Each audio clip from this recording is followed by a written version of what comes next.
this is my wiper arm to wipe the nozzle, and I've been, well, working on it a bit, mainly to do with the cord that moves this arm. It's on a servo, excuse me, so it's under the start G code of the print. Turn it to move the arm. Now you might notice that there is a bit of a change there, that it has like another tray to the left as well as we're looking at it to the right. That's because now I asked this arm to actually go forward and backwards over the nozzle. This is a piece of silicon rubber. It's a piece of baking sheet. Just get it from, well, I don't know, cooking shop or a supermarket.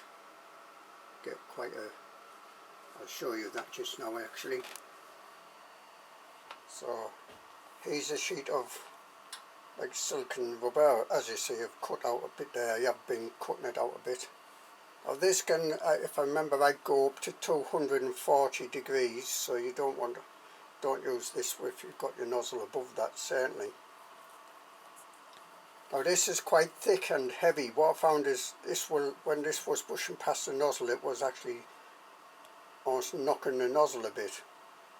And I tried various heights, just scraping the nozzle, etc, etc. But what I found recently is, well, the last few prints, I cut some slots in this piece of silicon rubber, about 2 millimeters wide or so, and now it almost acts like a brush.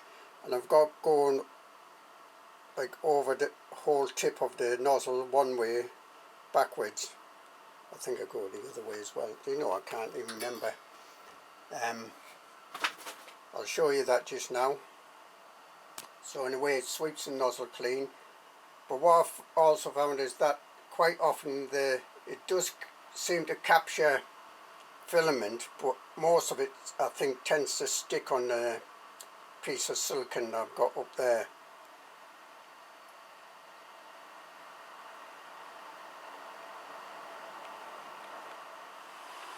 So let's see how that's cut like that. So it almost acts like a brush. Oh yeah, I don't know if you've seen the previous ones. I ask it to go slower. Well, the way I ask it to go slower, I just ask it to go like 1 degree, pause, 1 degree, pause, 1 degree, pause. You'll see that soon. Now in the G code, I actually asked this to come to what I call a safe parking position, which is further left than it is now. But for some reason it doesn't do that until the temperatures have been reached on both the nozzle and the heat bed. I've just turned the printer on now. Ask it to print out the 10mm calibration cube. And see, this hasn't moved. But once the temperatures have been reached, it will move to its safe position. It's almost like it's not following the code in the sequence I asked for. So you see the temperatures coming up on the nozzle, 65 on the heat bed there. I'll move back to this thing, put the lights on for this.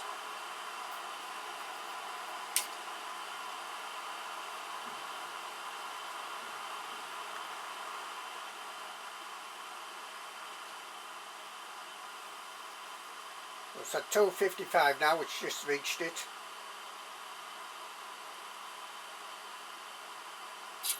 And see, it goes to the parked position. Now really, it should do, I asked for that to be almost the first piece of code in the G start code. So why isn't it doing that first? It's doing it after, okay, it's doing it after the temperatures reach. Believe it or not, mine threaded rods are greased. And you can see some ooze on the nozzle there. Terrible, that screeching.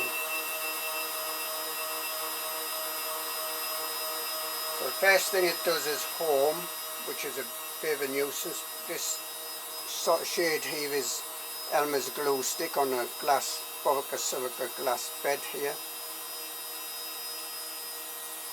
Have to home because otherwise it doesn't well, it doesn't show where the nozzle is basically, but that's a problem, could be a problem, because that bit of ooze there could actually stick to the bed. Generally it doesn't.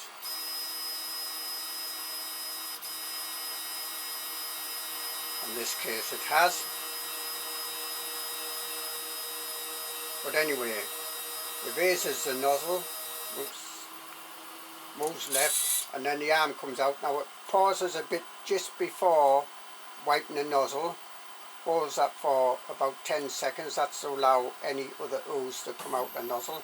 It does a retraction there, 1 millimeter I guess for, and now you might see that the arm is slowly sweeping backwards and forwards over the nozzle.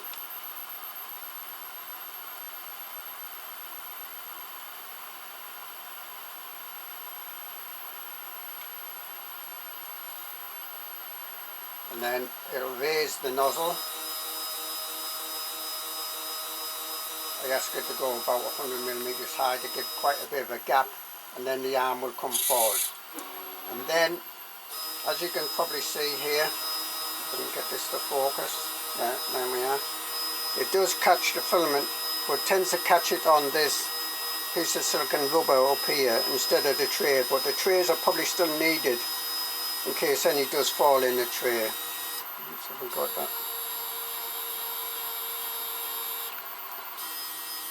Just that tiny bit there, but the other part fell off, but quite often it'll get the bigger bit as well. So it does seem to work. 2 trays, one for like forward and one back. Okay, I'm going to give you a slightly different view. So it's just come to temperature now on the nozzle. Yeah, you can see it a bit better now, I think.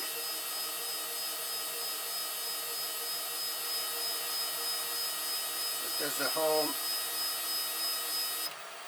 As I say, sometimes that ooze will like stick to the bed there. Quite often, as here, it's coming up with a nozzle. And as before, it raises it to a height where it's ready to be wiped, moves left, pauses a bit to allow any ooze to come out.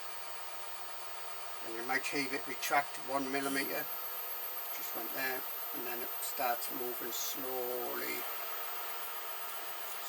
across the, focus here, slowly over the nozzle, as you can see there.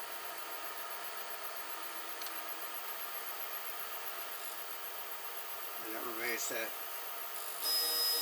head up a bit, and basically the arm will now come forward. Yeah. And as you can see, it does seem to catch the ooze. It has caught it there, on, if it's actually on the silicone rubber, it's not so much in the tray.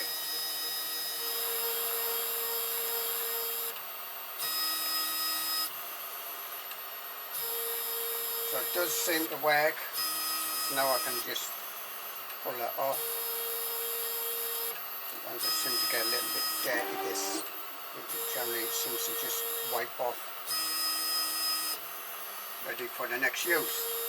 So I would say, yeah, it works, well, reasonably well there. I would have liked to actually wipe it into the tray, so I might try and do a bit more work on this. Instead of this like silicone rubber I've got here, I might try something else, I don't know yet.